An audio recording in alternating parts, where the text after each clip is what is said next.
এসব সন্ত্রাসী, ওকে গ্রেপ্তার করুন। আচ্ছা, এই মেকআপ করাও।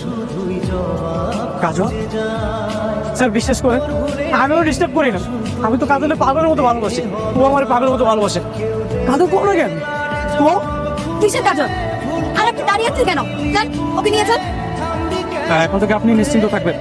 নিয়ে চলো। তুমি তো সময় মতন আস্তে আস্তে অনেক বড় বিপদ হয়ে যেত। আমি থাকতে তোমার কখনো কিচ্ছু হবে না। চলো। স্যার কি একটা কথা কই? বলেন। স্যার আমাকে ফাঁসি হয়ে যাবো। আরে এসব কি বলছেন আপনি? এসব সাধারণ অপরাধে কারো ফাঁসি হয় নাকি? শুনেন, আপনার ফাঁসি তো হবেই না, কঠিন কোনো শাস্তি হবে না, টেনশন নেন না। স্যার আপনি আমার ফাঁসি দিয়ে দেন। কাজল যদি অন্য কারো হয়ে যায় আমি নিজের ঠিক রাখতে পারবো না, আমি বাঁচতে পারবো না। স্যার এর থেকে ভালো আপনি আমার গুলি করেন, আর নয়তো আমার ফাঁসি দিয়ে দেন। আমি বাঁচতে চাই না।